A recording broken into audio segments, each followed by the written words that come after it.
I can't think.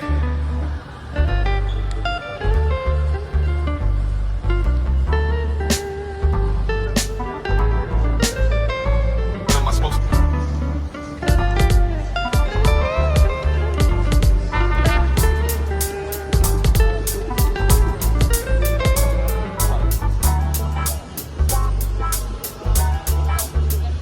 What am I supposed to do? I can't.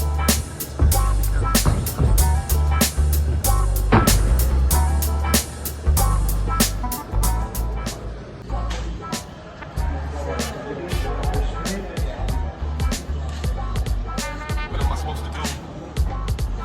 Open.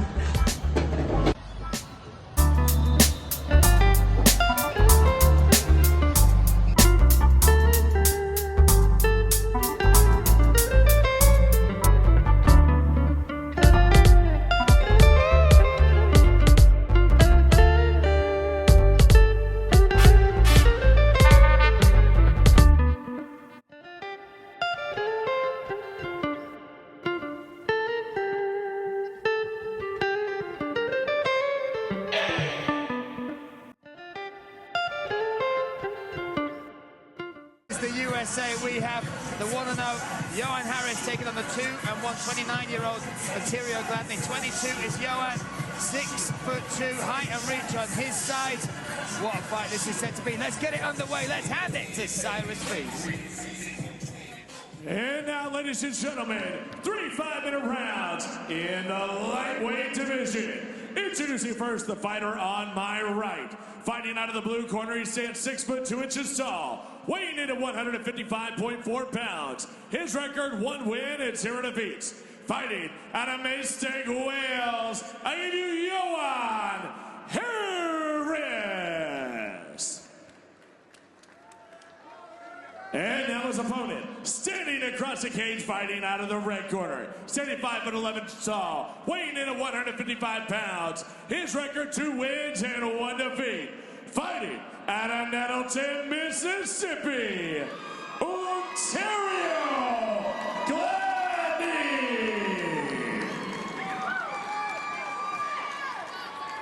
So here we go. This a pro lightweight contest.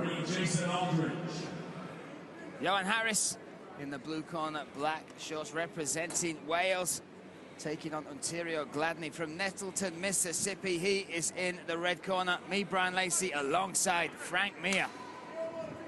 And this, a battle of styles. Let's see exactly how this one unfolds.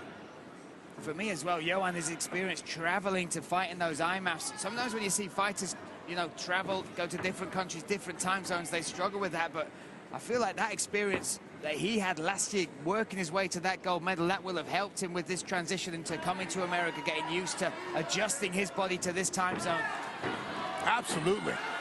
You know, very smart way to force the Gillett to take down there. And I don't know if Lone Harris is going to... Right, Frank, son, my name's Johan, not bloody Lone. Not alone in the house, my name's Johan. ...want to really pull this guillotine instead of fight the takedown. And now, you see how he's sitting on the ankles? This is it. Yeah, Lone's not worried.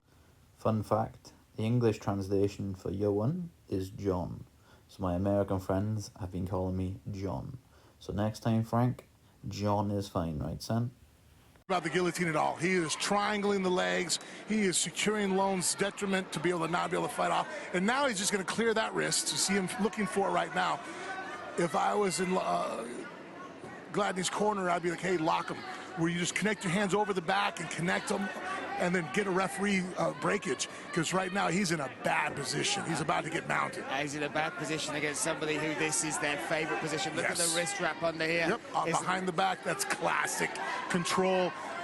Jake Shields type. Now he's locking that leg. Look at the way he pulled him in and under his own hips there, Frank. And he finished this fight, his last fight, from pretty much this position, tied the wrist up behind and then just... The only defense for this is to rotate, give up your back, build your base back up, and then get rid of that wrist control. You can't sit there and face your opponent because they have the top leg wrapped, they got that bottom wrist wrapped, and you can get a referee stoppage here because you just can't get out. And if you do, what we were talking about that we don't want to happen to Gladney, or what his camp doesn't want to happen to him, is waste a lot of energy. This is bad for the powerful striker. It's like, oh, well, guess what? You're not going to be as strong now at the end of this round that you were when you walked in here, because Lone is going to just sap your energy. He's on his ribs. He can't take a deep breath. And now he is searching for that rear naked, hunting for it. Look, beat him up, beat him up. And as long as he keeps a hold of that wrist, this position is a horrible position to be in. Let's have a listen into the corner of Johan now.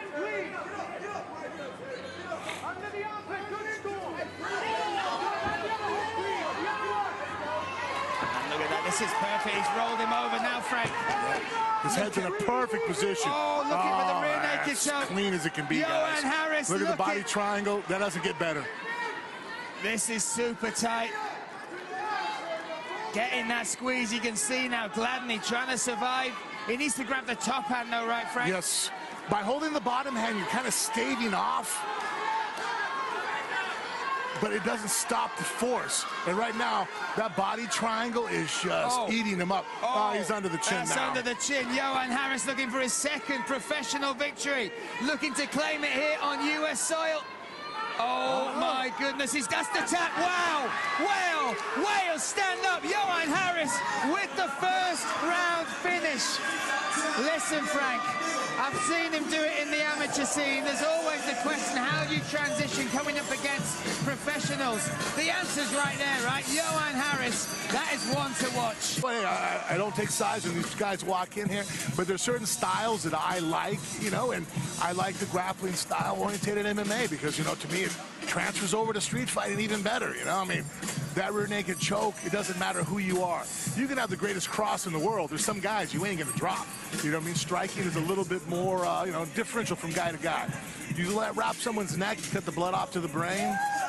It doesn't matter if they're on PCP, if they're the biggest, strongest guy in the world. They're gonna go to sleep, you know? And how long they sleep depends on when you want to let go. Well, a picture perfect, UFL debut for the Welshman from Mastag, UK. Let's get that hand raised. Let's hand it to the man with the mic, Cyrus, please. Ladies and gentlemen, referee Jason Aldridge stops the fight at 3 minutes and 4 seconds of round number 1. Your winner by tap out to the rear naked choke, Johan Harris.